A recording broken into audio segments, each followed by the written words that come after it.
Hello, everyone. Michael Jordan fans are the best. And tonight we've got our first film breakdown with Tired and Sore is Rex. How are you doing today? Let me guess. Tired and sore as Rex. Oh, Long day today in the rain. that sucks.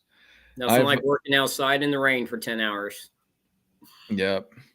I'm recovering myself from some food poisoning. So I'm not feeling so great too, but I'm doing all right. Um, But yeah, we're going to go and we're going to talk about game two of the 1980 NBA Finals. We're going to play it, and you can talk in the chat about things that we're talking about. And depending on the time, you can call in at the end of it. Um, is there anything you want to say about that time period that you find different than today's NBA? Well, something that I had just mentioned before we went on. I had said at the end of the last live stream, for those of you that were watching that one, the homework, so to speak, was to watch some NBA, but don't watch the ball. Only watch away from the ball and see what you learn, see what you see.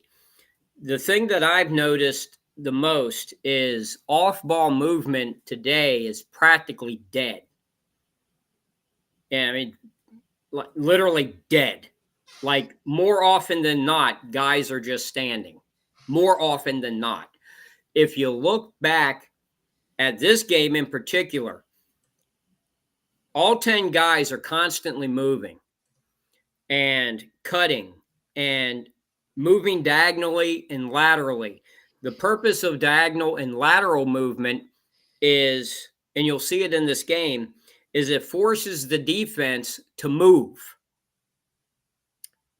take them out of their preferred positions.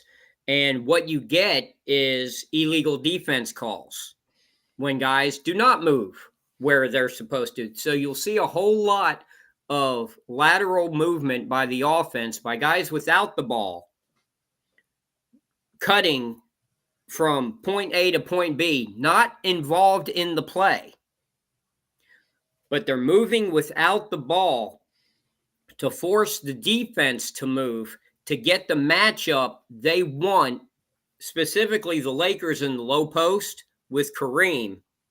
And then with the Sixers, you'll see a whole lot of motion just below the free throw line, extended across the court.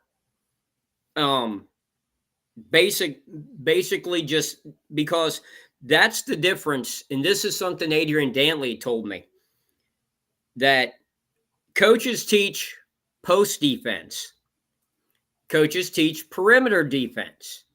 That area in between, play there.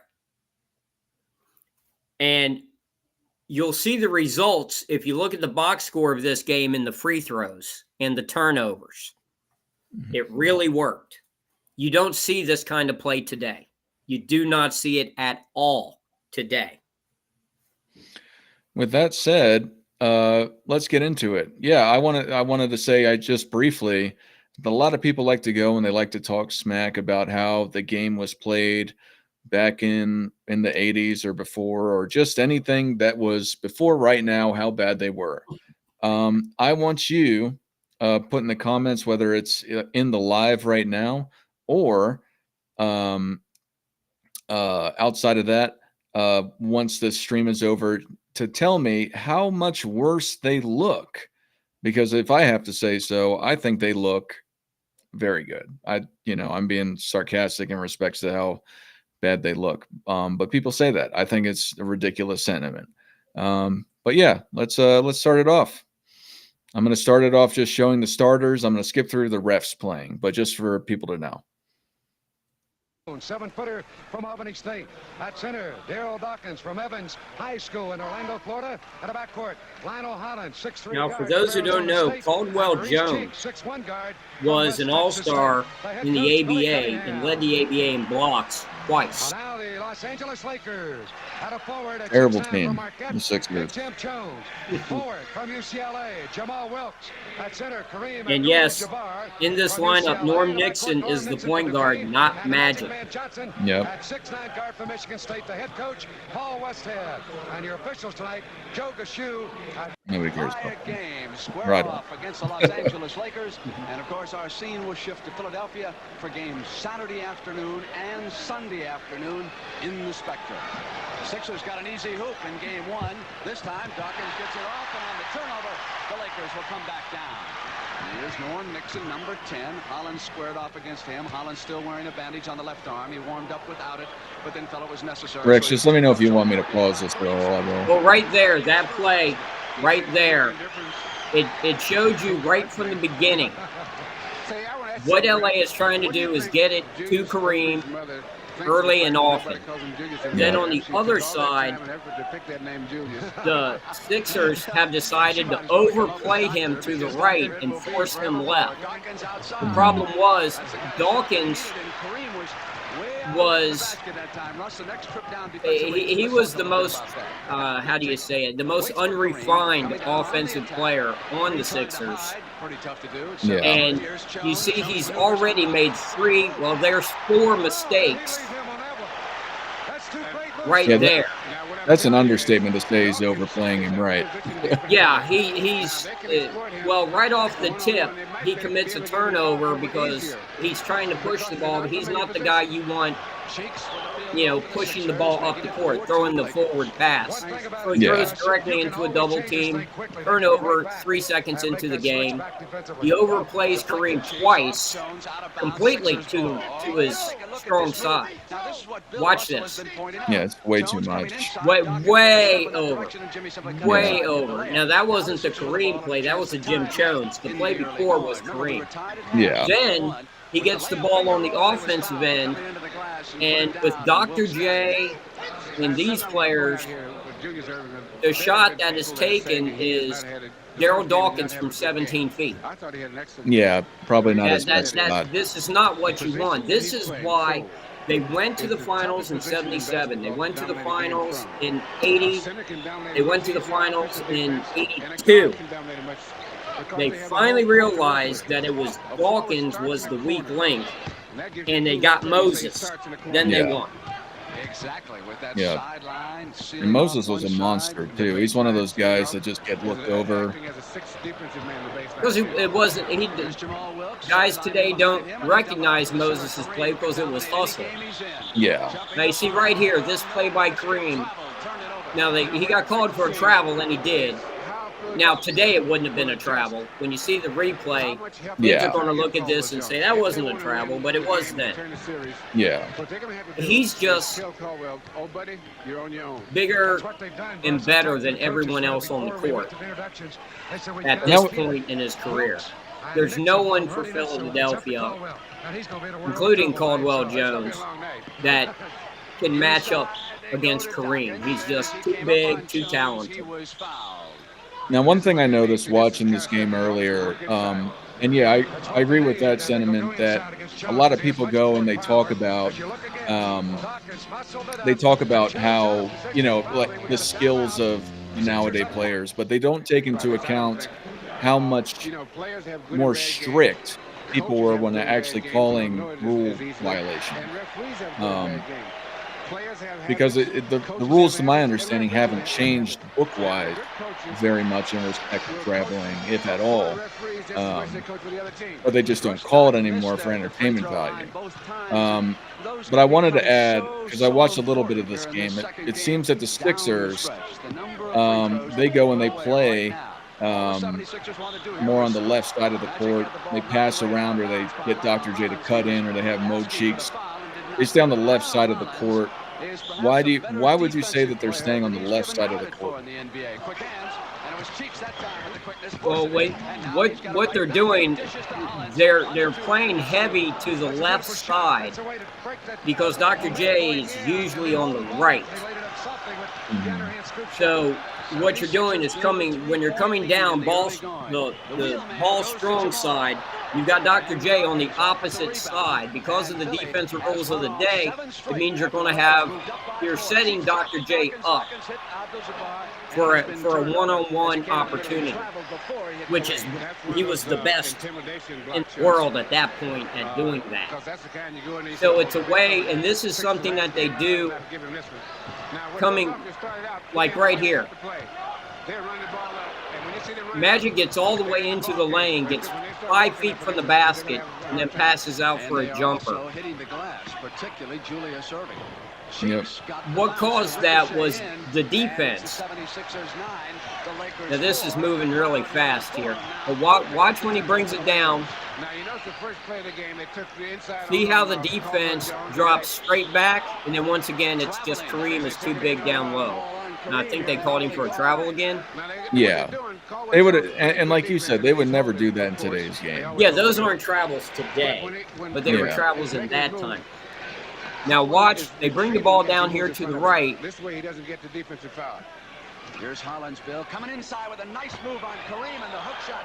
Pretty play. Okay, now Hollins looked really nice there, but if you notice, whatever side they're bringing the ball down on, Dr. J is on the other side. This is the best offensive streak that the 76ers have had.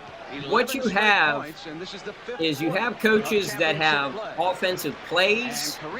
You see, he's just too big. You see, Kareem is just doing what he wants early. Yeah. Now, what you see, okay, now you got Dr. J with the ball. He passes and cuts. Now he's got the double team in the corner. But you see, there's no cutting to the open spot. Yeah. Real fast, Rex. Roland Curtis says 2024, today's players without the basketball are just standing around. Yeah. Well, yes. What's that, Rex? Yeah, that's what I've noticed. Is it's so much of the game is just ball dominant now. Yeah. When you look at this, now try, guys, don't watch the ball. Watch away from the ball. Look at the back screens. Now you see that open layup right there happened because of the baseline cutter on the other side. I couldn't see who it was, but somebody cut baseline on the weak side and was wide open, and the defense assumed Magic was going to make the pass to that cutter, and they started turning their shoulders, and Magic just spun on the smaller defender, which I believe was Hollins, and got the layup. But that opportunity was created by off-ball movement. Yeah. Pretty much everyone is look living at on the three guys cutting. Yep. Also, Chris Robert asked, what was your favorite finals to watch? Or what one did you enjoy the most of all time? Oh, that's hard. 77 was fantastic. 79. At this point, 86. 85. 85. Thinking about it. Probably the last one I really paid attention to was 93. That one's probably my favorite. Is 93.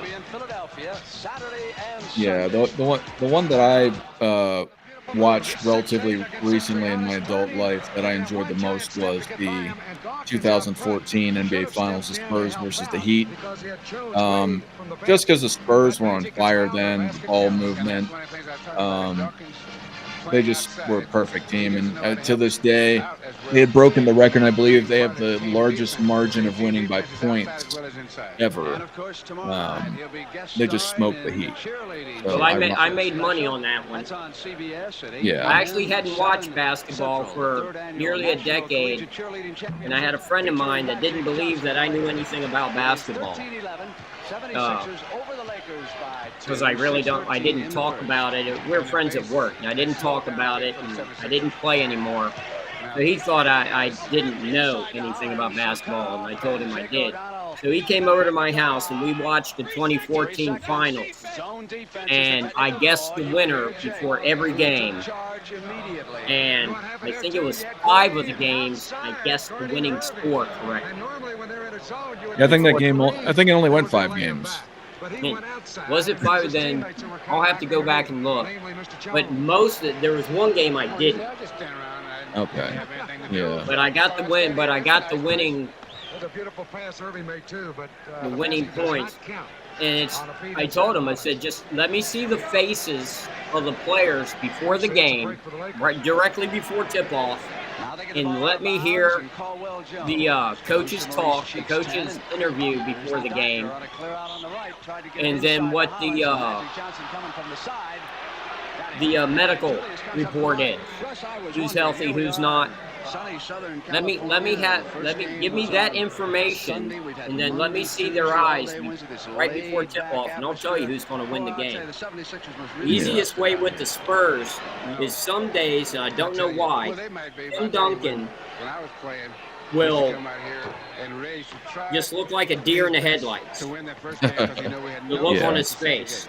Yeah. And when he shoots his free throws flat, they lose. When he shot with some arc shot and came into the game, onto the court before the game with his chin tugged down and looking with that look that you're used to seeing, they won. Yeah. I got no idea how that affects anything. I guess it's just maybe a attitude.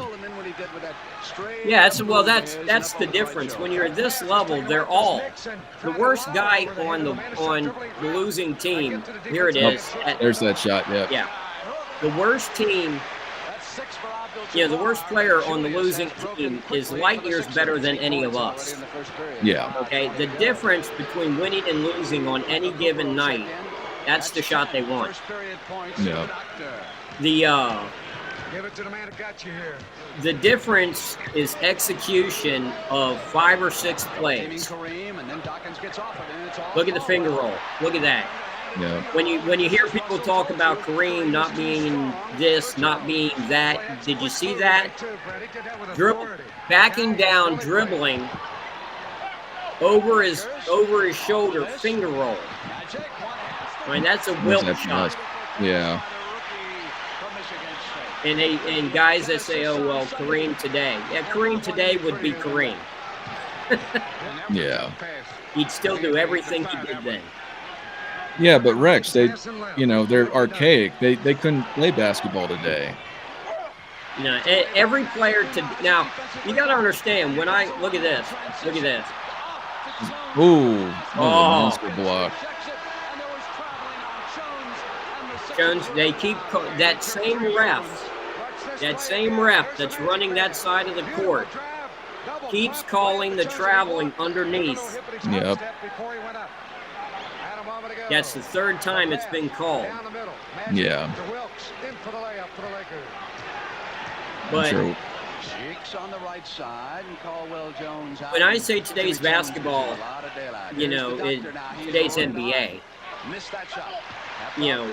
isn't very good. I'm not saying the players aren't any good. The greatest players in the world are the greatest players in the world. Okay, they can play in any great player can play in any era under any rules. It doesn't matter. That's why they're great. Yeah. That's what makes them great. It's the rules that the league has decided to impose on the players. Yeah. It is what makes the game nauseous. Yeah. Now, if you notice, the Sixers keep pushing. Here's the Doctor with that enormous hand. Double team, jumps at the Dawkins. They move to the open man. Yeah, they keep doing that too. They keep passing it in and out. they're doing this because they know Dr. J is going to get doubled. Yeah. And this is what happens when you have Hall of Fame coaches, future Hall of Fame coaches on either side. Uh-oh. They anticipate. They know the Lakers are going to double team Dr. J. So Dr. J on their set plays is going all the way to the deep corner. Yep. And the double team is chasing him all the way to the deep corner. So what he then does is pass back to the center of the court, and he creates a 4-on-3 because he's dragging two people all the way to the edge of the court. So they're turning it into a 4-on-3 game. Yeah. And the Lakers are they're not, everyone knows what the Lakers do. If it's a half-court set, they go to Kareem right here every time, all the time. Yeah. And there's the jumper. And it's just unstoppable. And the reason that jumper is unstoppable is because of the sky hook. Because you have to see, to defend the sky hook, you have to defend with your body underneath. Right? So if you're planting your feet and putting your elbow and your forearm in Kareem's lower back to play the sky hook, it means if he then rotates the other direction to the baseline and shoots a jumper, you cannot recover that distance. You're flat-footed. You see? Yeah. I mean, you still gotta be able to get that height to even block it, even if you're putting it in your elbow in his back. I mean, you still gotta be able to reach it, even if you're making that initial space. Yeah, but no one can reach it. That's the whole point. Yeah. And I don't know when he shrunk 2 inches either. But when he was at UCLA, he was listed as 7'4". They said he was And 7'3" in this when he was game with earlier. the Bucks, he was listed at 7'4". Then he gets traded to the Lakers, and then in the 80s, he's listed as 7'2". Yeah. So I got no idea how that happened. I had his basketball card when he was with the Bucks, and it said 7'4". Yeah. And I've read 1,000 articles, literally, and he was always listed as 7'4". Yeah, I don't know, man. I figure that, I guess I don't know. They're always trying to sell the biggest, the baddest. So maybe, I don't know. I don't know why they would make him shrink 2 inches over time, other than he was wearing boots or something. I don't know. But he always looked 7'4" to me. Yeah. When you see him stand next to Shaquille in interviews and when they have a bunch of outtakes from when they did a commercial together. And Kareem is way taller than Shaquille. Well, Shaq's listed at 7'1" or something like that. He's probably 7 foot. But yeah, even with the Bill Russell commemoration of life or the lifetime achievement or whatever it was, even in his 60s, he's still, or maybe even 70s at that point, he's still towered over him. And that's generally when people start losing height. Yeah. So if he was 7'1" and Kareem was 7'2", you know what I mean? I don't know where those other couple inches came from that he was taller than Shaq was, but. Well, we know Wilt was 7'1", and Kareem was taller than Wilt. Yeah. But, who knows? And that's what you call a bad foul. Because if you guard a guy like Kareem, you're going to get into a certain amount of foul trouble. He's just going to stay there the whole game. Kareem. Yeah. Well, I think this game Kareem ends up with 38 points and 14 rebounds. Yeah. The difference in the game was the aggressiveness of the Sixers. Yeah. They forced 6 more turnovers, and then they caused 6 more fouls. Billy Cunningham stressing to Philadelphia. And I believe they won by like, and Norm Nixon. I think the final score, Sixers win by 4 or 5, I believe, something like that. Yeah. But the foul shooting is the huge difference. You look at that backdoor cut. That's Yeah. Mike Bibby's dad. Yeah. That's Henry Bibby, Mike Bibby's father. And this Sixers team was loaded. Oh, yeah. Julius is off. 4 seconds left for Jones. Off Cooper, and the buzzer sounds. Oh, I thought that was going to go in. Well, the problem was he got Fouled. intimidated. He got hit too. Yeah, but he should have just went straight up. He Oh, tried yeah. getting fancy doing the double pump and going under the basket and all because Dawkins was there. But No, I- racing bicycles and get off the skates? yeah, you want to go up against Dawkins in the first quarter. You want to get fouls. And you see, that's what LA wasn't doing. You see, LA is working with Kareem, and no one else is really doing well. Yeah. When you look at the Sixers are a bit more frenetic, but they're the aggressor. They're Yeah. obviously the more aggressive team, I'll keep all my fans. and that pays off. What you did at Lake Placid, that was a marvelous accomplishment 5 times Yep. over. And oh, how everyone thrilled at what you did up there. Thanks. But like you said with Magic, that he was disrupting, their defense by doing all these other things. And some of these plays, he's actually getting the ball, and I think he did a finger roll one of these plays earlier. Well, he had a nice little hook inside over Hollins, Yeah. but now for people watching this game, you have to understand, before this season, the NBA had never seen a 6'8", 6'9" point guard, ever. Yeah. Okay, this is Magic's rookie year. So this is all new to the Sixers. They've played 3 games against these guys, 2 during the regular season, game 1 of the finals. Now this is game 2. People are still trying to figure out how to handle Magic, because he started at shooting guard, he moved to point, he played some at small forward. That was just in the first quarter. Okay? Yeah. Yeah. Nobody had ever done that before. So you're seeing something new here. Now, personally, at the time, I remember my dad watching this was saying the mistake of Billy Cunningham was that he should have put, from the very beginning, he should have put Bobby Jones on Magic. He should have started Bobby Jones. He came off the bench. Yeah.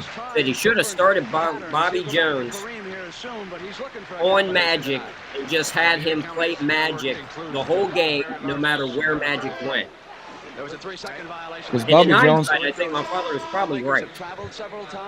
Because Bobby Jones, if I'm not mistaken, was known as a hustle player, and he won 6th Man of the Year at least once, right? Didn't he win it a couple times?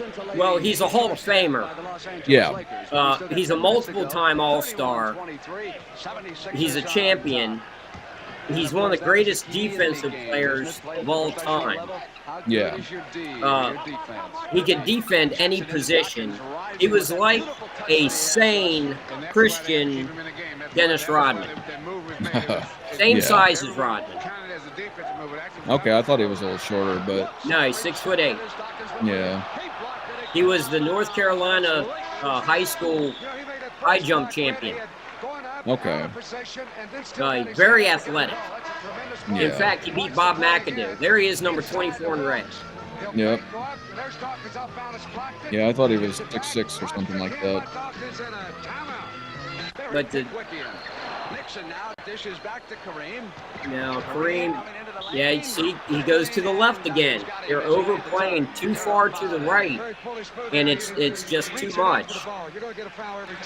It's, and I understand that's the idea of it, which is don't let Kareem go right. You know, the same way they used to do with Jordan. You know, make him go left. Do whatever you have to do. Make him go left.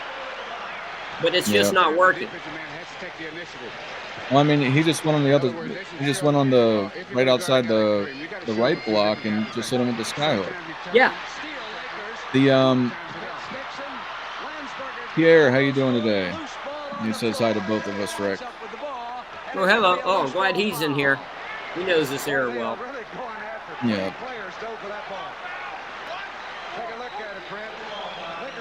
Oh. But you see the hustle, guys diving all over the place. Yeah. But there's no flopping. There's no, you know, extracurriculars, or nobody getting, you know, shoving somebody and like getting in someone's face because they got fouled. You know, it's just, you got fouled, you get up, you set up the play, and you play. Yep. Steal by Bobby Jones.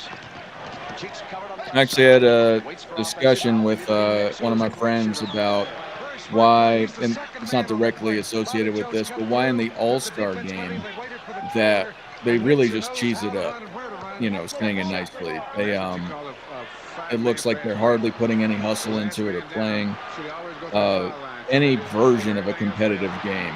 It's the All-Star game. It's not for the World Championships, but I don't know if you've seen the highlights of it, Rex, but it's embarrassing. It's load management. Yeah. They're doing load management. They don't want to get hurt. They don't want to overexert themselves. They're going to get out there, and they're going to use the old argument, you know, well, the fans they didn't pay the crazy ticket prices to go to the, you know, to go to the All-Star game to see Steph Curry play defense. Yeah. You know, you always get those comments, but the fact is, you know, they paid to see them play basketball. Yeah. But this is the whole thing, and I mentioned this before. Today, the players are all friends. Yeah. They're all friends. Okay. Back when we're talking like this day, you know, 1980, they weren't friends. You know, it was a brotherhood. You know, they knew each other. They were acquaintances, but very few of the players were best friends with other NBA players. Very few. Those were the odd, you know, stories. And just like, you know, anything that competition related, you wanted to win the All-Star game. You wanted to be the MVP of the All-Star game. Oh, that was a nice block. To claim that you were the best player in the world that day. Yeah. I believe that was Bird's quote. You know, but or it might have been Barkley. That if you know, you wanted to play the best against the best.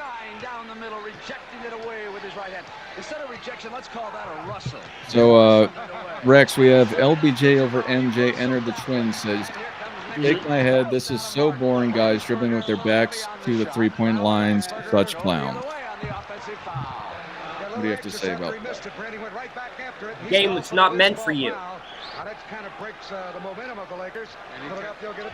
He also says bums had no handles. Paul George would murder all of these dudes. No, he wouldn't. But in any case, you know, if this is the case, then why is John Stockton the all-time leader in 2 of the top 5 statistical categories and the most durable player? Yeah. Okay?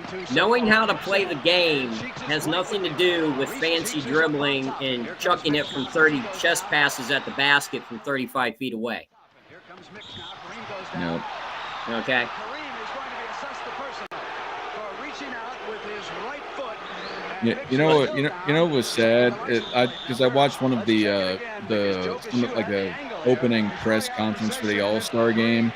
And Larry Bird, God bless him for trying to promote today's NBA. But he was saying that he thinks today's NBA is better than back when he played and all of this sort of stuff, and that the All-Star game was going to be such a great game, all this sort of stuff. I don't really believe he thought that, at least in the respect of the All-Star game. And I don't think he thinks that in his heart that today's players are better basketball players in total than the players from his age. Now, again, like what you're saying and what's been said, because I don't know, LBJ over MJ. Can you tell me that this is not good team basketball? Please tell me how it's not good team basketball, and tell me how today's isolation, practically entirety game, minus maybe a pick and roll. There's barely even off-ball screens in today's NBA. And I'm a layman. I'm a casual basketball fan. I can't tell you about a billion plays that they could do. But the point is that you don't have to be a genius in basketball to see that this is actual team basketball versus today's NBA, where it's seriously practically all isolation basketball. He also, LBJ says there's no way John Stockton is guarding Kyrie or Curry. He was able to guard the guys back then because they had no bag. They had no bag. Okay. Okay.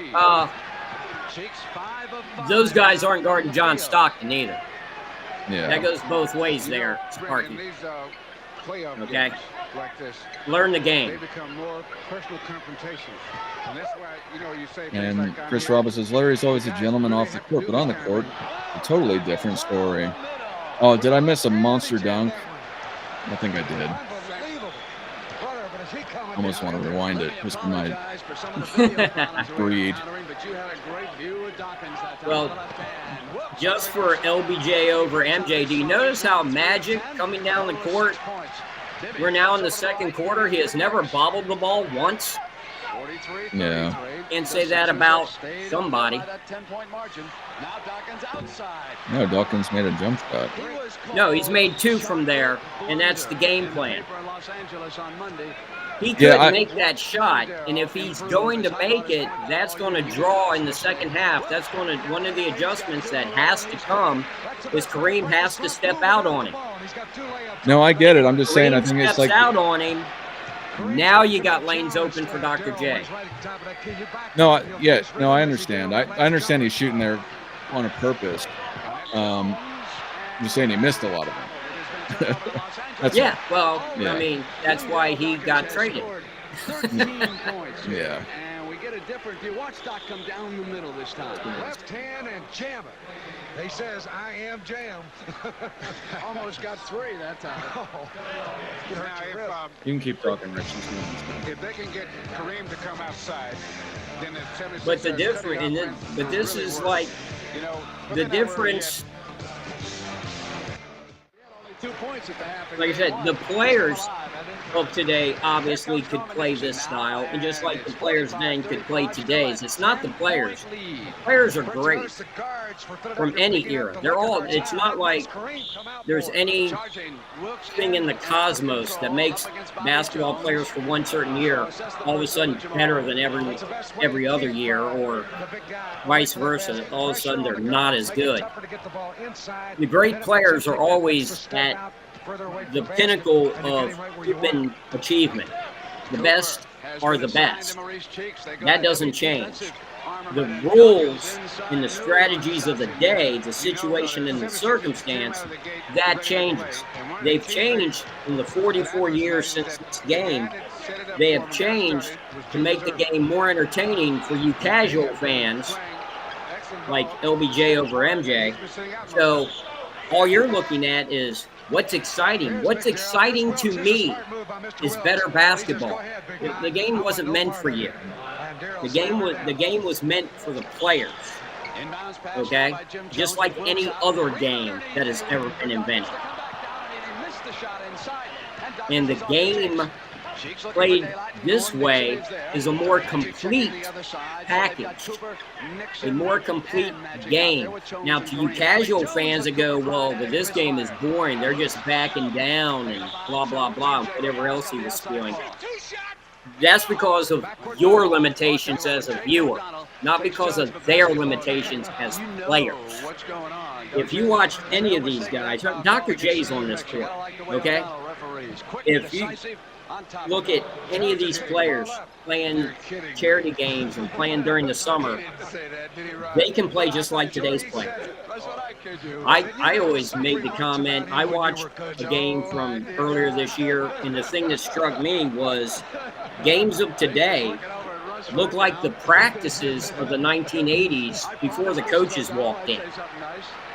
When guys were getting loose, and we'd run up and down the court and either dunk or shoot a 30-footer, and no one was really playing defense because you wanted to see the fantastic play, you know.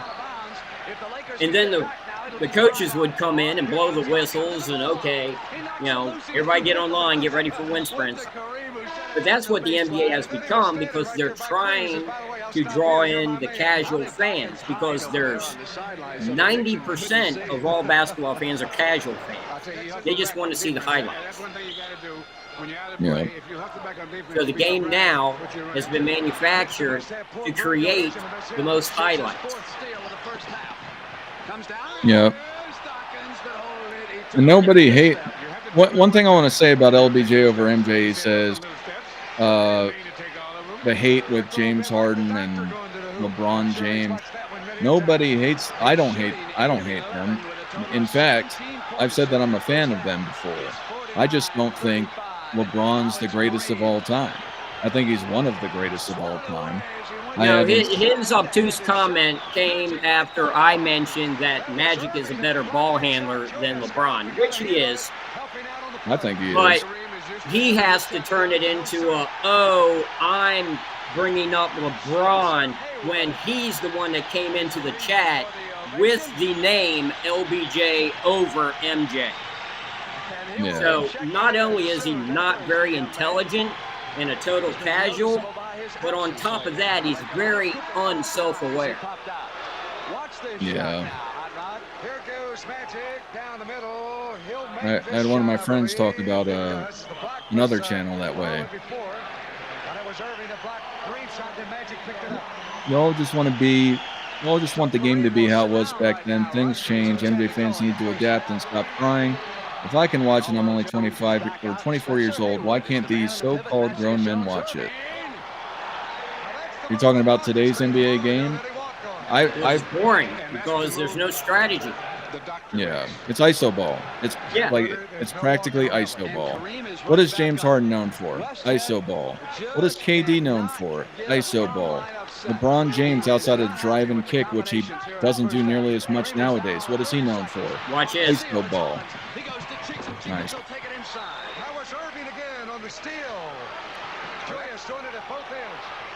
All MJ fans hate James Harden, KD, and LeBron. I'm not dumb. Okay.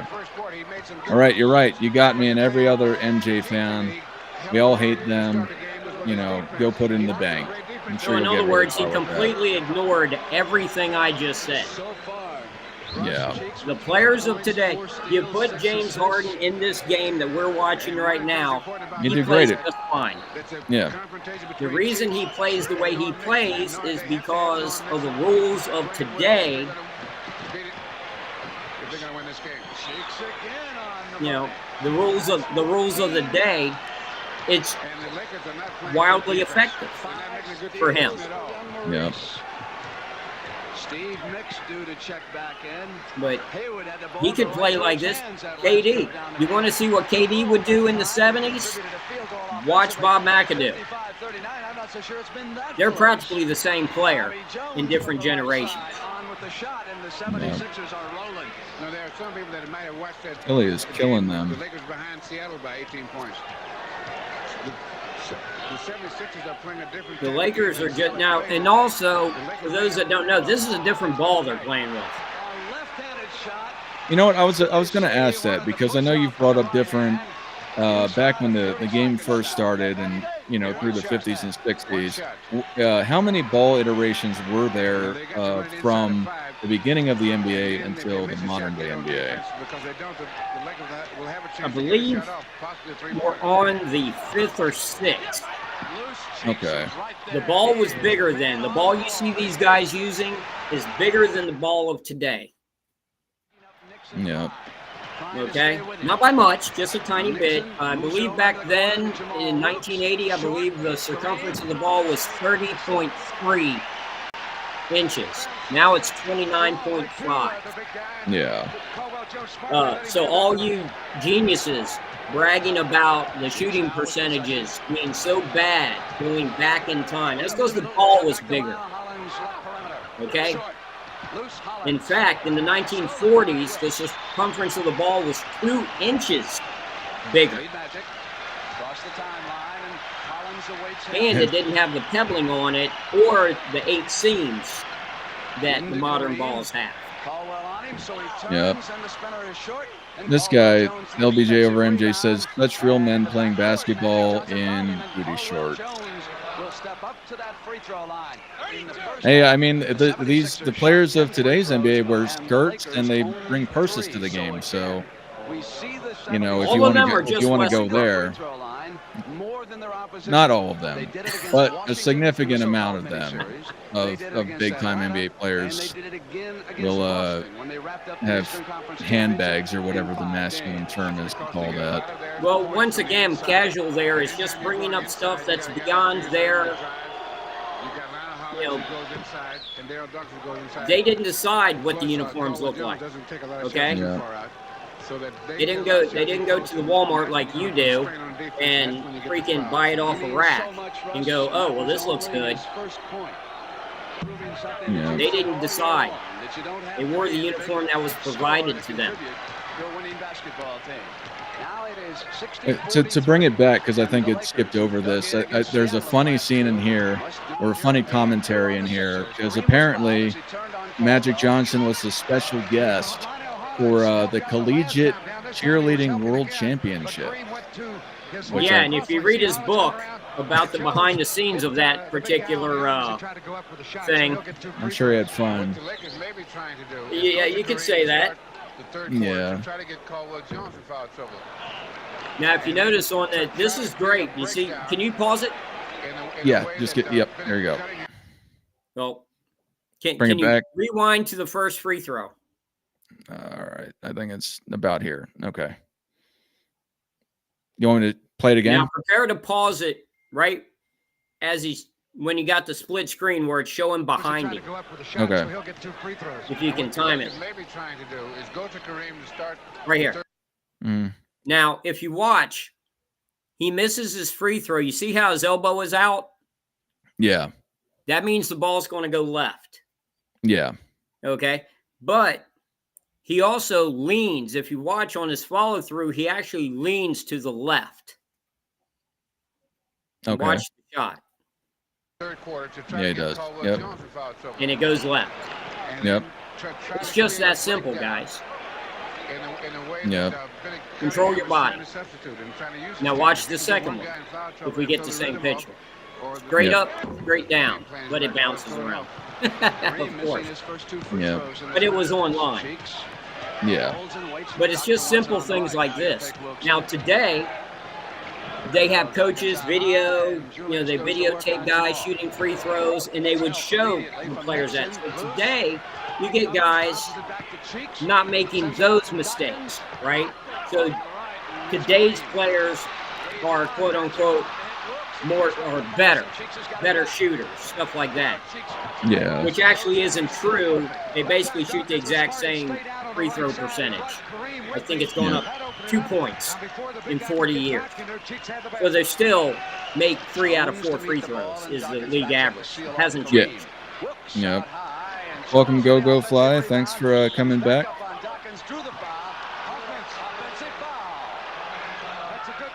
LBJ, what is your issue with the times?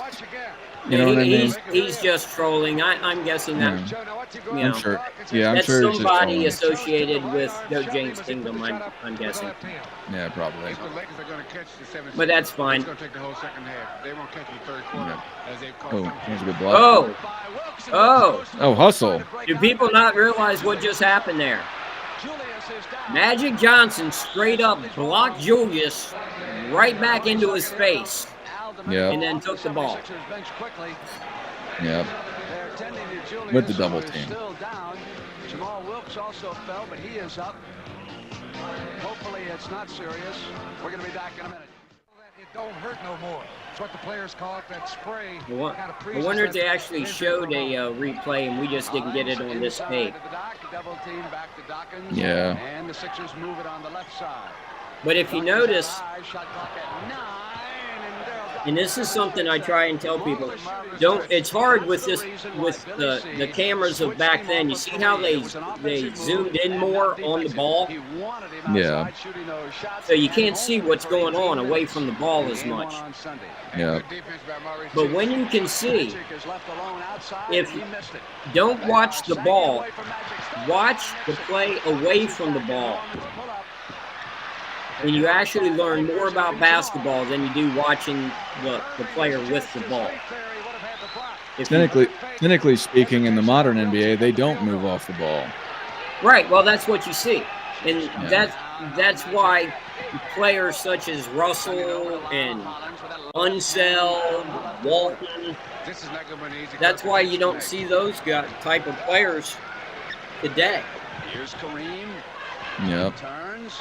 Loose. Kareem back. And I brought it up before, and I'm pretty sure you've agreed with it. I know Robin was talking about it, Sports and Fitness Rant as well. But these guys, a lot of today's NBA players will be overlooked, even though they're skilled basketball players, due to their athleticism not being as impressive as some other college kids or whatever. And even looking at Luka Doncic, he probably should have went number 1, but he dropped down to number 7 or 8 as a 17-year-old MVP of the entire continent of Europe, because he wasn't fast enough. Like, you know what I'm saying? I mean, Luka's an extreme example, but the more regular guy, one guy that was a 76er, TJ McConnell, went undrafted and he got picked up. He's still in the league today. But a lot of these guys, it just doesn't happen like that. Well, one thing you have to, there's a different thing. Like the draft now isn't it like 1 or 2 rounds? Yeah, it's 2 rounds now. Yeah, okay. Back in 1980, it was like 13 or 15. Yeah. You know, so the whole thing about undrafted players. Well, back then you didn't like. I remember Ken Bannister made the Knicks. He was drafted the same year as Ewing. The Knicks had the first pick in the draft and the last pick in the draft. Yeah. And both guys made the team. Yeah. You know, Ken Bannister was something like a 13th or 15th round draft pick. Last guy picked, and he made the team. You see, I think that's Dawkins. He grabbed his foot. He snatched his leg while he was on the ground. I don't know if you saw that, but. Now I'm trying to read the comments. But you know, something about how their jumpers looked. I believe he's referring to Jamal Wilkes. And yeah, we all made fun of his jumper back then. We all made fun of Jamal Wilkes' jumper back then. Yeah, he said there, which, you know, that implies more than one, unless you're talking about weird pronouns. Guys in this game, age. Magic had a very bad jumper early in his career. He did more or less a one-arm push shot. Cheeks had a jumper that was very unique also. Los Angeles on Monday has responded brilliantly, deflecting that Real ball fast. out. Denali Gordon asks, are Pippen and Luke Longley and Horace Grant going to make MJ look beta? No, they're going to make him try to look like a butthole, I would imagine. I don't think they're going to say anything too crazy. I think they're just going to go around the world saying MJ was a meanie, essentially in a phrase. I don't know what else they would do. And I think they're only doing it just because of Scottie Pippen's success with his book and all that beef, because Scottie Pippen's the ringleader of that. I don't think there's going to be anything crazy coming out other than he was a jerk, in their opinion. So, well, are they? They're talking. Isn't the tour specifically in response to The Last Dance? I don't know. I don't know if they labeled it like that. If they did, then sure. I don't think they made. I think the only one that out of The Last Dance that you could argue Jordan was kind of mean to was Pippen. But I don't think it was. Well, no, but you're talking crazy. about Jordan. I don't think that. I think their problem is with The Last Dance and how they were portrayed in it. Michael Jordan did not edit The Last Dance. No. I didn't say he did. I'm saying that with the Luke Longley and Horace Grant, I can't remember a moment in that docuseries that they were anywhere made out to look like how Scottie Pippen did. And the whole Scottie Pippen thing was that one series where he didn't get off the bench. That's Michael Jordan just said that it was garbage, which, I mean, outside of saying it in public, I mean, I don't think it's that crazy to say. It's not like he went in on him. And I know Grant has always really had a thing, really upset with, I don't know how to. You see, Kareem down low is just too much. But he really kind of resented them getting Dennis Rodman. And Dennis Rodman got all the attention, playing power forward. And I got a feeling like Grant kind of thinks to himself, if y'all gave me the attention that y'all gave Dennis, I would have stayed, Yeah, but he left before Dennis got there. But I get what you're saying. They got Dennis to fill a void. Yeah. But that's what I'm saying. Yeah. He left because of, and he had said before that even if Jordan hadn't have left to go play baseball, he was leaving in '94. That Grant was leaving. He was not staying because he didn't like how he was being treated by the Bulls. Yeah. And that's when, but then Dennis Rodman comes in, and Dennis Rodman is treated like a,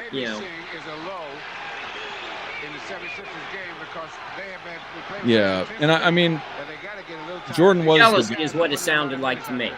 Well, that's what I'm saying. It's these guys are trying to make a buck off of Michael Jordan's name, in my opinion, and they're going to say the cliche things that have been circling around that he was a jerk in a phrase. I don't think they're going to say anything more than that, and they'll probably tell some other stories about how he was a jerk. That weren't put out in The Last Dance or other stories. Well, I was never able to make it through the first episode of The Last Dance, personally. To be honest, I've watched, quote unquote, watched the whole thing a couple times, but I've fallen asleep. But I usually fall asleep to old TV, so I'm not blaming it on that. The best way to do it, Brent. Move the ball and get that easy inside shot. LBJ over MJ asked a very, very articulate question. I'm sure has a lot of point to it. I ask every Michael Jordan fan this question: will Michael Jordan beat Nene Hilario 1v1? Who's Nene Hilario? He was, I believe, a power forward or a center that was more known for his rebounding and defense, Who if I'm not knows? mistaken. Yeah, who would win? The real answer is what Rex said. We'll never know. And what difference does it make either way? Yeah, it's a 5-on-5 basketball game, and Nene was not in the same realm of existence as Michael Jordan outside of being in the NBA. Now, another thing you can notice here is how many guys for the Sixers get down on the break. Well, that was nice. Well, I mean, that's what I'm saying. You see, people that talk about Kareem, they look at Kareem from 84 to 89. That's when the most video of him. But this is still prime Kareem. This was probably his last prime year. He was Yeah, in 31, I believe this was 32. the end of his 10th year or 11th year. Yeah, I think his first year was 69-70. Yeah. And So then this would be the 1980 end of his is 10th year, halfway through his career, and you can see just he is a level ahead above every other player on the court, including Dr. J. Oh, yeah. Well, Dr. J isn't really getting the chance to do anything. Well, Which is fine. I mean, why wouldn't you double him? But I'm just saying, like, and I agree. I believe Kareem was better at this point in time, let alone pretty much all the time that they both were playing professionally. but like I said, the big difference in the game back then, there were more turnovers because guys were not the ball handlers that they are today. They worked on all parts of the game back then. So they were more well-rounded basketball players. Players today focus on their dribbling and their shooting. Their shooting percentages, especially from three, are higher and more prevalent. And then ball handling and overall turnovers, team turnovers, are far down from this era that we're watching. Yep. But that's not purely because of the talent of the player with the ball. That is mostly because of the movement of the players without the ball. You end up with more turnovers when you have more action. More moving parts means more possibility of mistakes. Yeah. But when they then change the rules so that one guy can be totally ball dominant, and you can have players like so many guys in the last few years that have hit 60 and 70 points in a game. Half of them have lost. That's a stat that I saw that I thought was hilarious.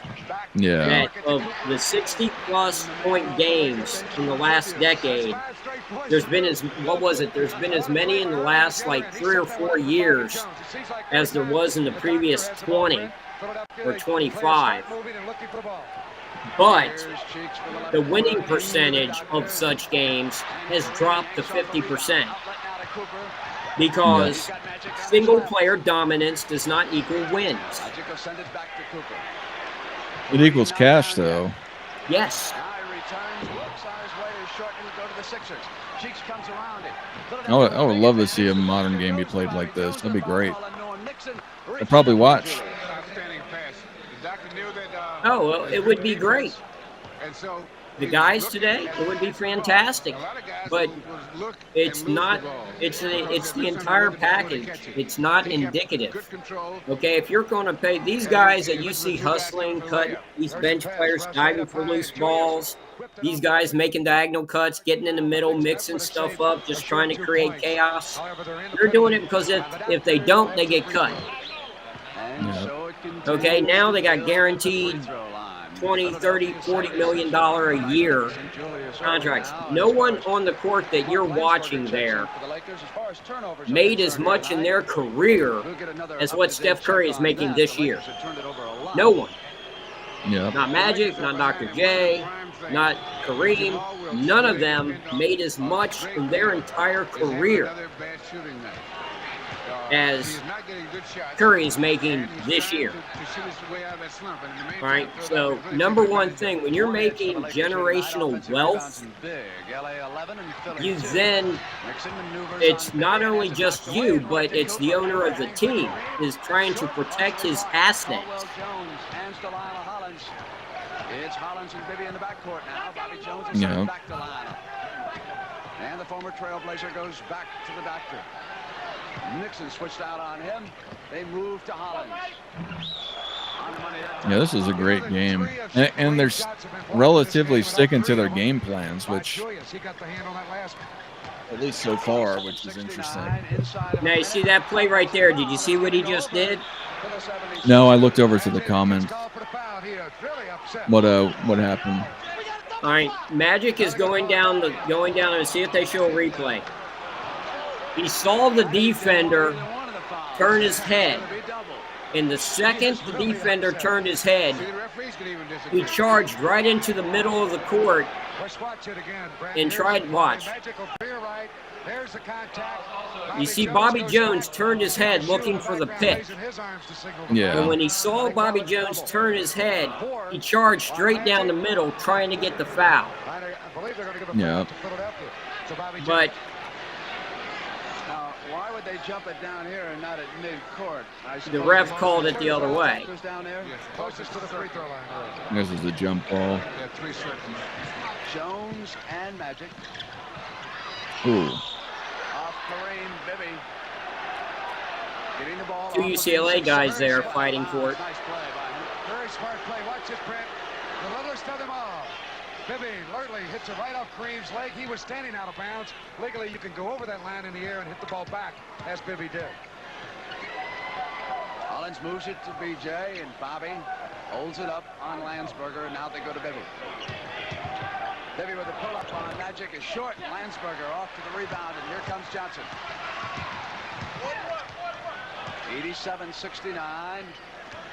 17 seconds on the shot clock. Now the difference. About 19 seconds overall. There's the time remaining. Center of your screen. Nixon's pull up on his way. Very familiar. Now you see, oddly enough, right there. Last shot time. Jones comes up. Well, that was Yeah, nice. you see, they caught him sleeping. Yep. Seconds he had the opening. Pass goes out of bounds and goes over to Philadelphia with 3 seconds left. They've still got a chance for another last shot with Jones checking in to give them some height. I can't remember. Is this where Julius shoots the 40-footer? Too high, it got away from him. I don't know. I don't think it is. I know in game 4 is the layup. Hollins. Yeah, Hollins. On his way and off, and we've come to the end. Shoots a 40-footer, hits rim. Yeah, but they couldn't shoot back then. Only Curry can shoot. No one else. Only him. Go Fly asks, Rex, what was the reason for the 3-point distance to change when it did? Which? In the mid-90s? Does he mean when it got shortened, or the fact that the NBA line has always been shorter from the ABA line?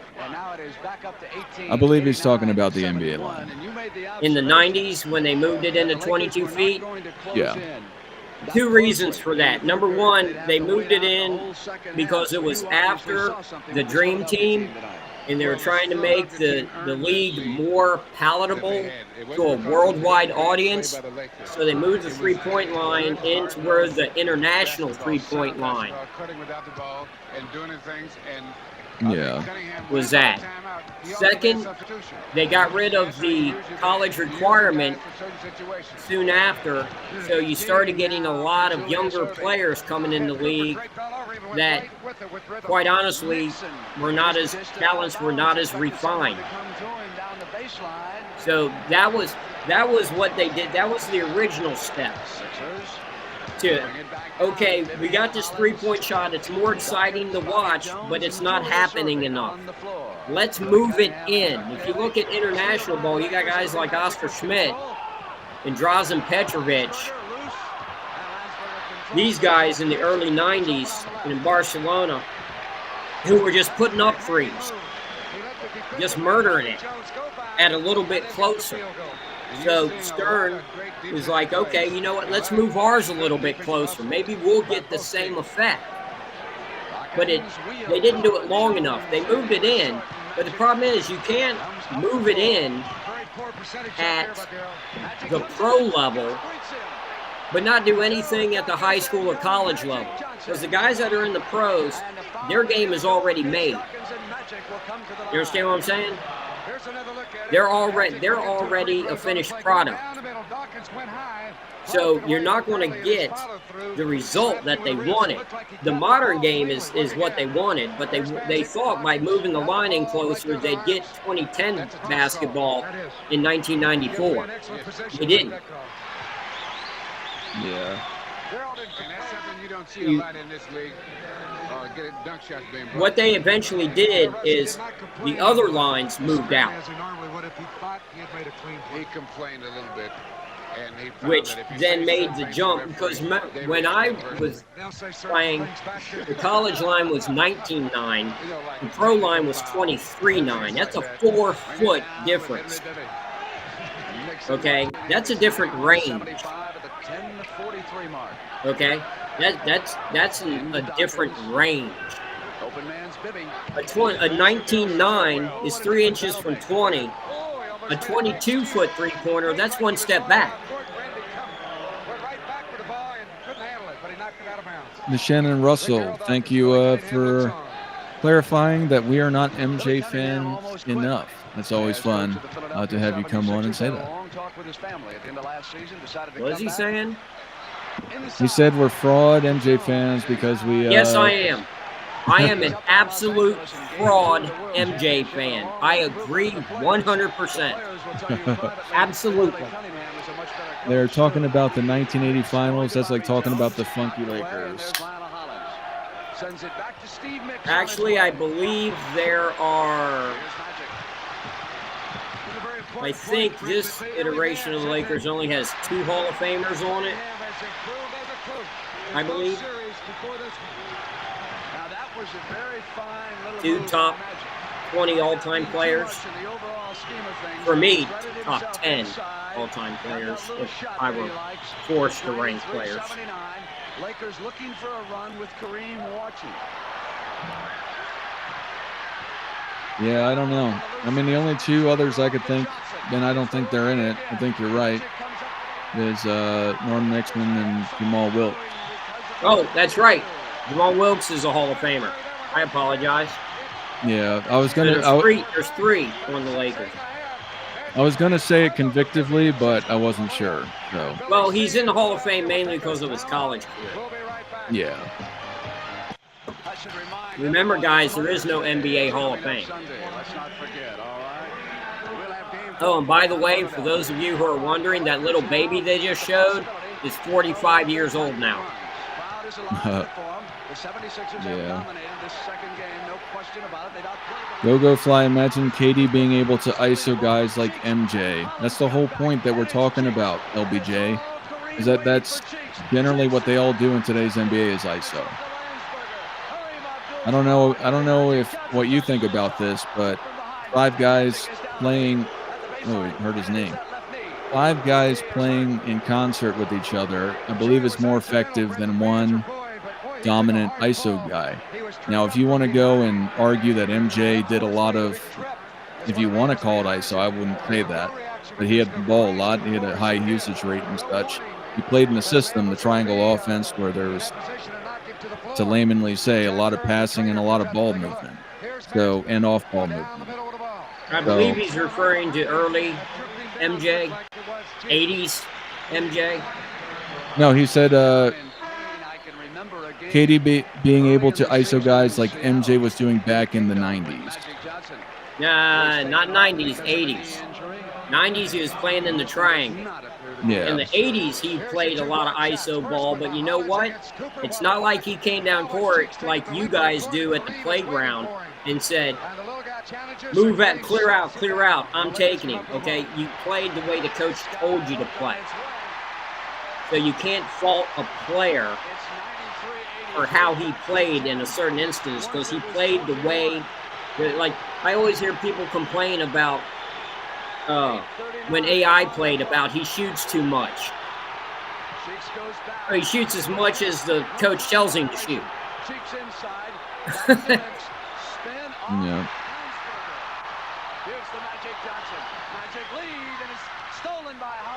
See, when it starts getting out of control, I guess, and frenetic, this was Sixers basketball. This disrupted the Lakers. This is not what the Lakers wanted. But like I was telling you before we went on the air, Magic, when he doesn't have the ball, when he's not involved in the play, when it was Norm Nixon at point, and they're still trying to get it to Kareem, Magic would make awkward moves on the court, would make diagonal cuts, not even involved in the play because he would make a defender follow him. Because that was the defensive rules of the day. He would cut into the lane and just stand there. Not long enough to get a 3-second call, but he'd cut down the lane and then stop and stand there. Yeah. Which makes the defense react to you, which creates chaos. And that, it was a messier game, because of that. Plus, people don't understand. When you have two evenly matched opponents, you get ugly games. Yeah. And that's what you get here. That's why it went 6 games. It was hotly contested. It was back and forth. Each game was a result of which team imposed their will. It was a complete. Every game that the Sixers won was a chaotic game. The games that the Lakers won were the ones where they were able to just get Kareem just basically in unstoppable positions. Now, this game, he had amazing stats. I believe he had 38 points, 14 rebounds, and 5 block shots. But I believe he had 6 turnovers. Yeah. And that's because of the chaos. If you look between the free throw line and the low post, when the Sixers are on defense, they create a lot of chaos in the middle. They get their bodies in the cutting lanes. Something you don't hear these days. Okay? And they disrupt cutters to disrupt the rhythm of the offense. Because Kareem was always a very rhythm player. He was always a half-court set type of player. Yeah. So when he got in rhythm, he was unstoppable. And the Sixers understood that to get him out of rhythm, we got to get chaotic. So you'll see a whole bunch of chaos. But what happens in Game 6, Kareem doesn't go to Philadelphia because of his sprained ankle for Game 5. Dawkins is it looks like I don't mean to interrupt you, but they moved Dawkins down to the low block, and he's missed 3 shots in a row instead of him staying out at the, around the elbow, around the free throw line. And he's missed 3 shots. 2 of them were on the block, and 1 was a little bit outside and took a jump shot. Yeah. Well, he was very, hot and cold. Yeah. But what happened in Game 6 was Kareem stayed in L.A. nursing his ankle, so he'd be ready for Game 7 if it came back to L.A. Then Magic stepped in and started at center. The Sixers did not know because Magic was a rookie. Wasn't a whole lot of tape. Their game plan of creating chaos doesn't work with a 20-year-old, okay? Yeah. It didn't work because the most chaotic player out there was Magic. He was the one that, if you watch him when he doesn't have the ball, on offense and defense, disrupts the other team at every possible way. Yeah. He gets in the cutting lanes. He gets in the passing lanes. He'll double team just at odd times, not because it's part of the plan, but just to disrupt. And that's what happens when, you got a 20-year-old who the coach gives carte blanche to. That you just have to, you're just basically betting on his talent and letting him do what he thinks he needs to do to win. And he ended up having an absolute monster game and closing out the series because the Sixers had no idea how to defend him as a center. Yeah.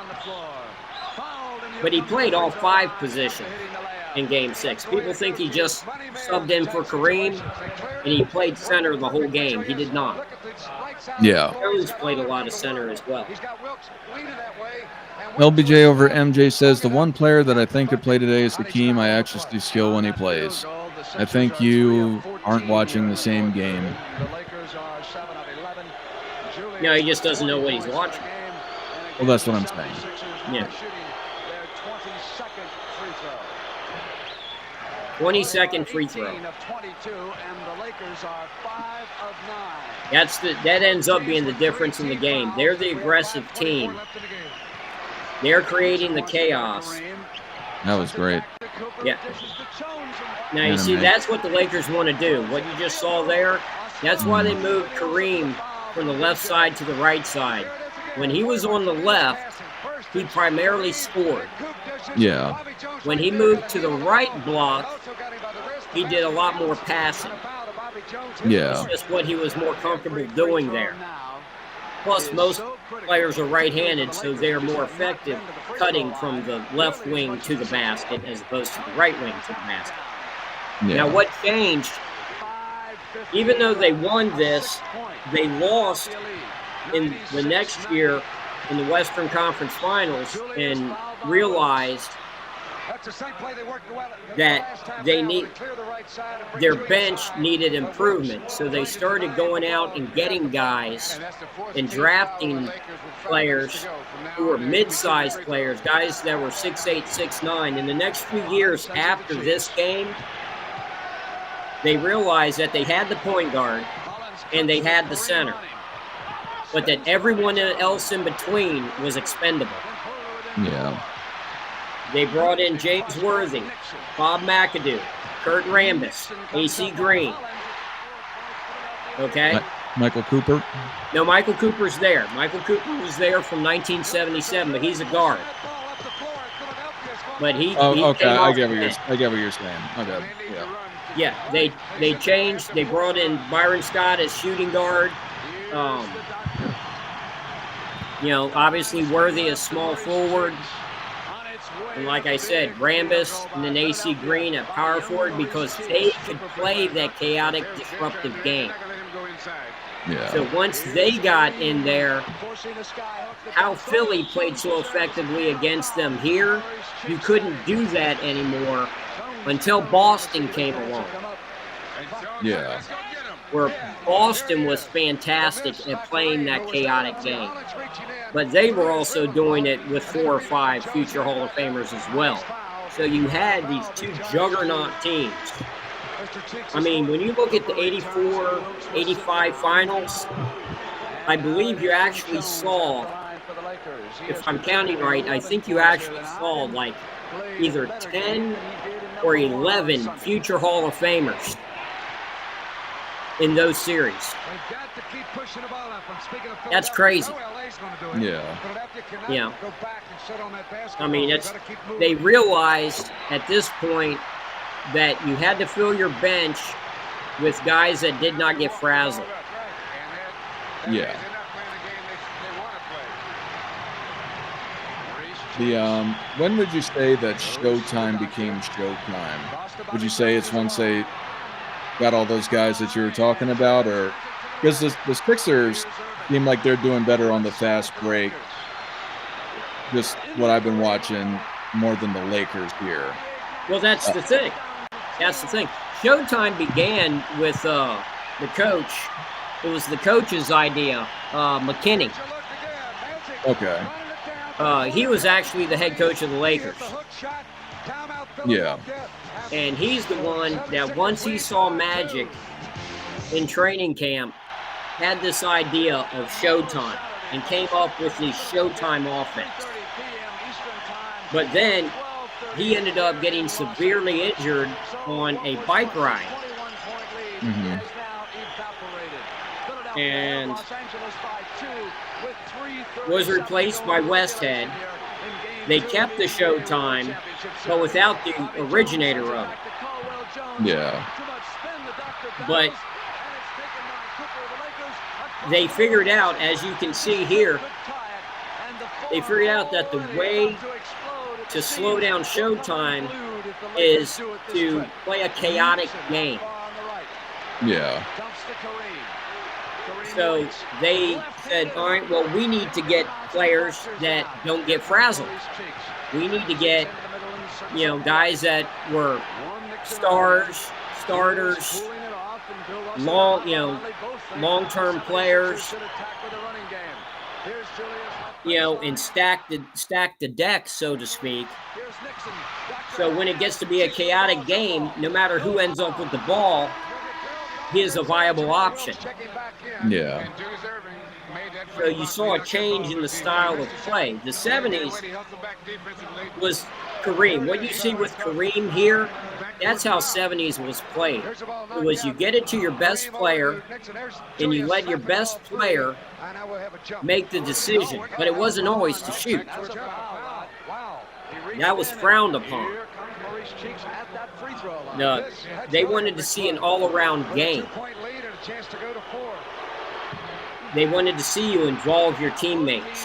That was what was held in high esteem. Yeah. Then, once you get Worthy, when you get a player like Worthy in the draft, and he goes straight into the lineup, and now you have 3 top 75 players in your starting 5. Yeah. That really made Showtime dominant. Yeah, and I mean, for me, I do think James Worthy is one of the greatest of all time. But you bring this up too, is that Hall of Fame is a hindsight award. The top 75 is a hindsight award, and I think in respect to him, I think he's more of a product. It's the whole team, but I think he's more of a product of Magic and Kareem, catalyst of those Lakers teams. Not to say that he's bad or anything like that, and I think he very well has a case for being a top 75 player. I'm not all the way sold that he is, but I think that that was good. I think that he was a great player, though. Do you think that James? Would you classify him as a top 75 player? I think if he had been drafted to a different team, he would have been a top 50 player. That's fair. Yeah. I'm in North Carolina. He's from North Carolina. He's from Gastonia. He played high school ball against Sleepy Floyd. And Dean Smith said of all the players that he ever coached, the most fundamentally sound player he ever coached was James Worthy. not Michael Jordan, not Jimmy Black, not Walter Davis, none of the 40-some NBA players that he coached. He said James Worthy was. And when Jordan hit the shot against Georgetown, Jordan got famous hitting the shot, but Worthy was the MVP. Yeah. With 28 and 9 against Patrick Ewing. Yeah. Okay. In a whole lot of ways, James Worthy was like Sam Jones. And that everyone that knew Sam Jones back in the day, everyone agreed if he was on a team other than the Celtics, the guy would have averaged 30 a game for most of his career. He was a pure shooter, pure scorer, totally clutch. Yeah. But he sacrificed his individual stats for the team, as all the Celtics did back then. Worthy did the same thing. Worthy, when he went to the Lakers, which was a total fluke, but he ends up with the Lakers. They get the first pick. He goes there, and he understood. I've heard articles or read articles and heard interviews. He understood his situation. He understood what he was walking into and was like, okay, you know, his job is to fit in. His job is to take pressure off of Kareem and Magic, not take shots away from Kareem and not take the ball out of Magic's hands. To adapt and be that third guy that's needed to win a championship. Real fast, Rex.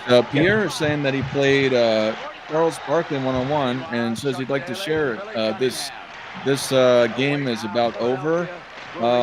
Pierre, if you're okay with this, Rex, if you want to spend a little bit more time, if you'd like to talk about it, you're welcome. No, let's go and talk about it, because it seems like a lot of people in the chat just aren't. They're more bashing these games than actually trying to understand the game of basketball. Well, it's just the one guy. Everyone else seems to be interested. Pierre, I dropped the link if you'd like to join. And if you do not want to join, if you're in the chat and you'd like to join otherwise, you can join as well. But Pierre, if you're joining, you'll be first up. But for everyone that talks about Hakeem footwork, watch James Worthy's. James Worthy probably has the quickest feet of any front court player in history.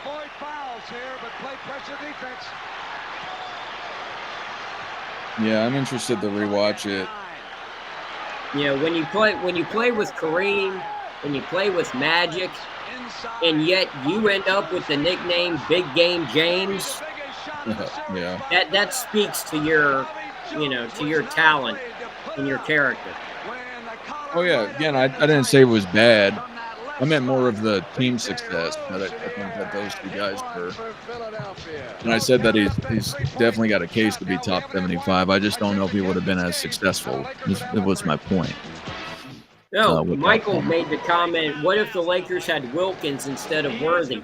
That was actually something that Magic talked about, I don't know, maybe a decade ago. Talking about what if they were reversed and Worthy was in Atlanta as the main guy being fed the ball and Wilkins was in LA as the third wheel, how it would have turned out. And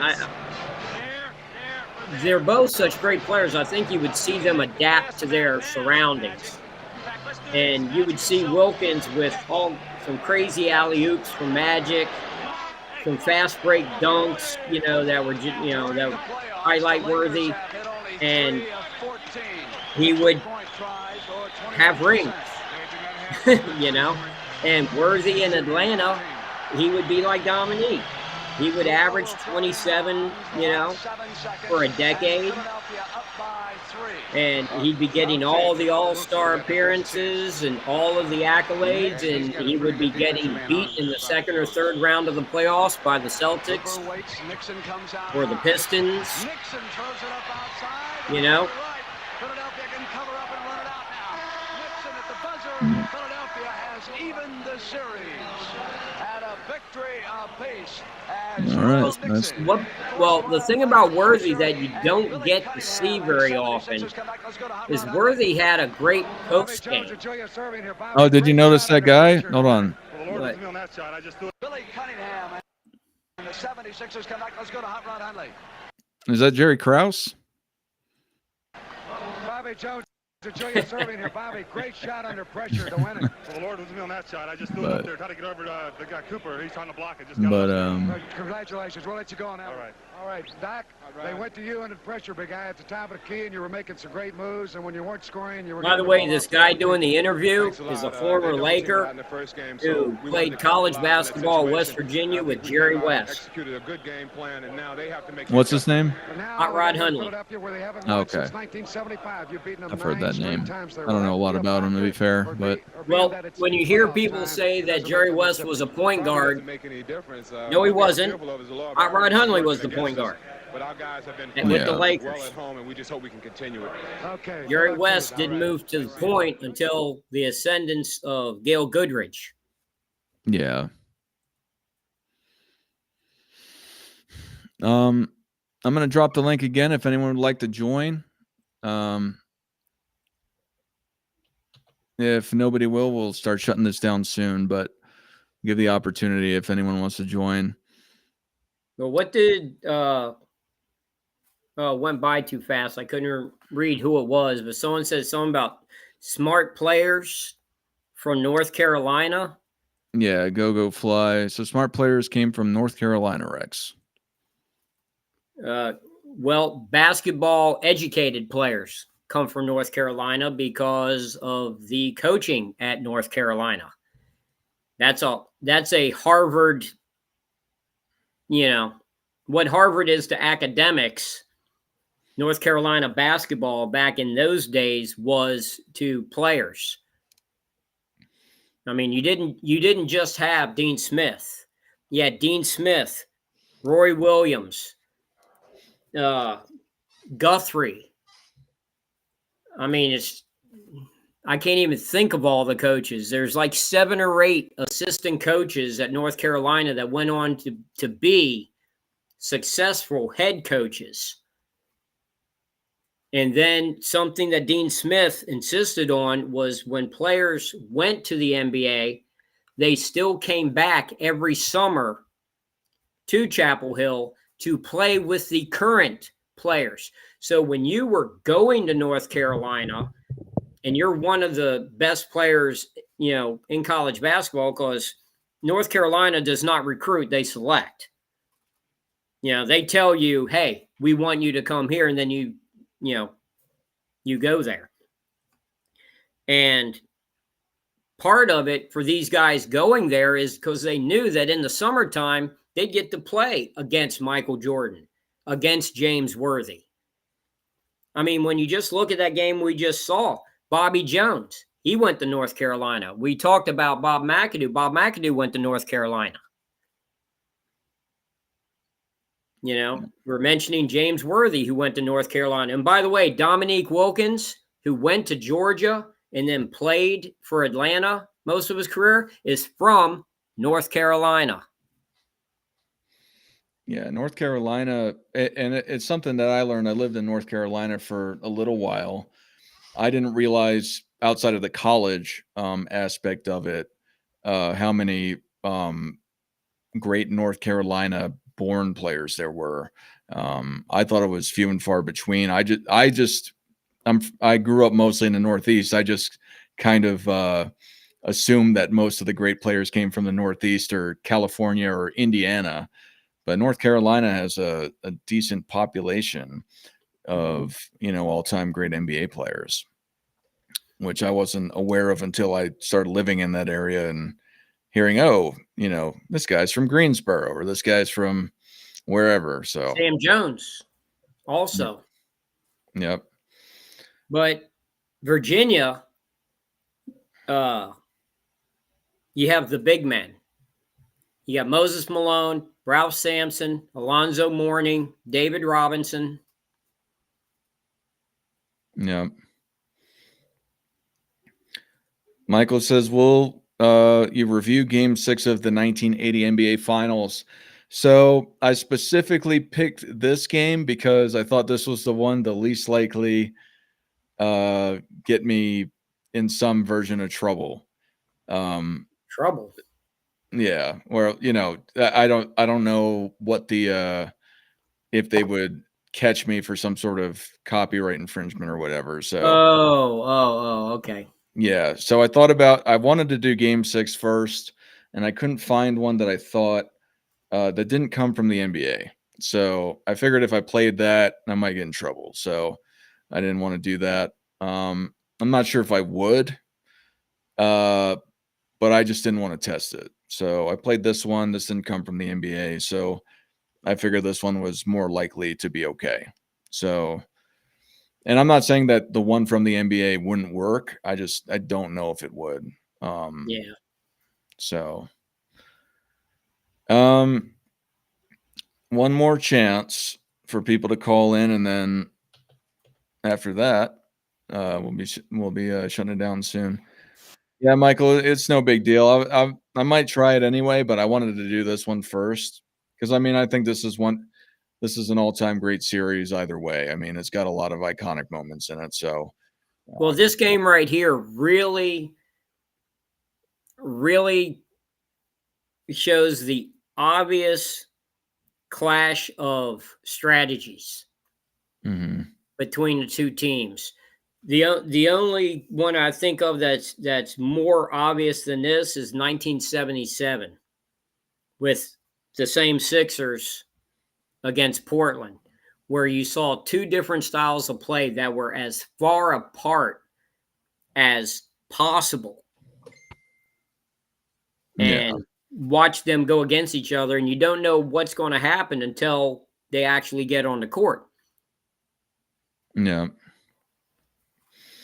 No, that'd be interesting to watch. I've never watched any of that. And I frankly have watched mostly highlights of these old final series. But you see, you learn the game by watching the minutia. I don't watch highlights. I'll watch lowlights before highlights. Yeah. But just watch any game and watch the play off the ball. And it tells you more about the game than anything. Yeah. Well, All right. Michael, Kareem actually did win the Finals MVP in 1980, and David Stern said, no, we can't. We're going to have a trophy presentation, and Kareem is back in LA. So vote again, is what he told the voters. And the second vote came out Magic. Magic took the trophy, said thank you. And when they flew back to LA, he went straight to Kareem's house and tried to give the trophy to Kareem, and Kareem said no. Yeah. Yeah. But Kareem, and I think, averaged 35 and 15 in 5 blocks a game and hit the game-winning shot in Game 5 to put them up 3-2 with the sprained ankle. He sprained the ankle, left the game, came back in at the end, hit the game winner. They sat him. See, guys, back then they played 2-2-1-1-1. So they were flying all the way across country from LA to Philadelphia. Back then they flew commercial. And the doctor said that Kareem's ankle would balloon, just swell up like crazy if he flew all the way across country. So the decision was made that Kareem would stay off his foot and stay back in LA The team would go to Philadelphia. If they lost, then they're flying all the way back for Game 7 in LA, and Kareem would have 4 days rest on that ankle. So that was the strategy. But then Magic had the killer game, and they won in Philly, and Kareem was watching it on TV. But there's actually a YouTube video where Stern talks about it, or not Stern talks about it, someone was talking about it, but an NBA executive, I believe. But what they were talking about was they took the vote with about 2 minutes to go. Who's the MVP of the series? And it came back Kareem, and they said, no, we're having a trophy presentation. Pick someone else. And then it came back Magic. Yeah. I think we're going to shut it down here, Rex. Would you want to do another game in the future? That's up to you, but I think we're going to have to pause it more to explain stuff because that was just moving too fast. Yeah, that's why I brought it up before the show. I think that maybe we should do it by half or something next time. Yeah. And just Well, they cut the timeouts and the commercials out of this, so it was just constant. So by the time I tried to explain something, we were already 3 plays on. Yeah. No, absolutely. I want to thank Go Fly, Michael. Who else in here? These are Pierre Lynch, the Shannon Russell, LBJ over MJ. I know Sarah Sloot, Tim Nick, and others. Thank you all for coming. Denali Gordon, I appreciate you participating. What's up? Michael has the best question that an entire show could be done on. Why did Stern dumb down basketball to the fan? To make money. You want to do that? You want to do a show on this next time? We actually could, because that really is why basketball is where it is today. If basketball always evolves and is always improving, why do so many people disapprove of the modern NBA? And why the greatest collection of modern players last week was the most farce of a game ever conceived? Yeah. If that is the case. And that's why, because Stern dumbed down the NBA to go to the casual fans, because casual fans spend money. Yeah. If you're a casual fan, just as a for instance, real quick, 30 seconds.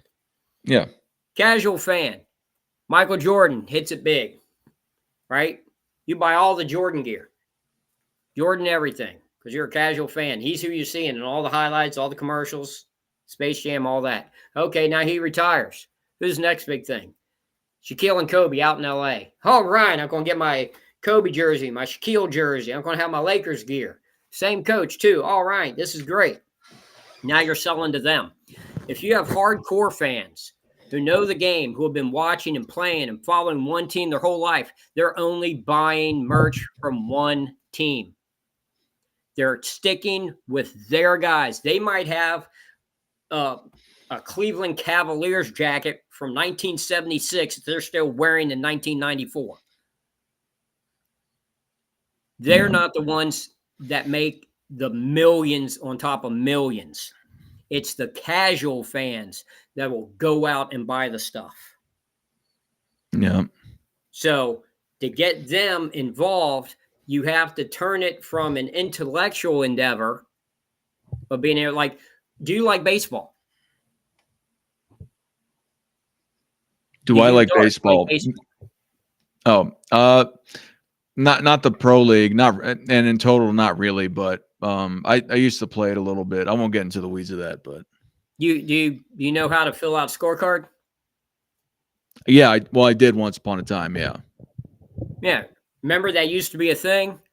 You had to learn how to, you'd sit down with your dad in the stands and you'd learn how to record everything on the scorecard. Yeah. I guarantee you, when you go to a baseball game, there's maybe 10 people in that whole stadium that actually know how to do it correctly. Yeah. It's too difficult. Casual fans don't want that. They want to see home runs and strikeouts, stolen bases. Let's see it. Let's go. Come on. Come on. Speed up the game. It's too slow. Now we got a pitching clock. Let's go. Come on. That's what casual fans want, but that's what casual fans pay for. Yeah. That's why Stern dumbed it down. Yeah. No, I agree. I think we should do that for the next show. I think that's a great idea, Michael. I think we should do it. But anyway, on Sunday, we're going to be talking about the No Bull Tour. Rex, you said you remain to know if you'll be coming. My wife and I both have the entire weekend off for the first time since before the holidays, since like before Halloween. Yeah. So we're actually going out of town and don't know if that's going to turn into a 2-day trip or not. Yeah. But Robin's Sports and Fitness Rants will be there. Hoop God will be there. I'm trying to see if NMB Sports will be there. I don't know if he's retiring or not, but hopefully he'll come. I've been in conversations with him. Hopefully he comes. And I'm still waiting on word from Angry Old Hoops. Uncommon Sense said that he should be back next weekend. But yeah, otherwise, thank you all for coming once again. Do you have any last words for anybody, Rex? Just keep preaching the same thing. If you want to learn basketball, watch a game. Do not watch the ball. Watch the play away from the ball, and you will learn more in one game than you know now. Yep. All right. And for everyone, thank you again for coming. And Michael Jordan fans are the best.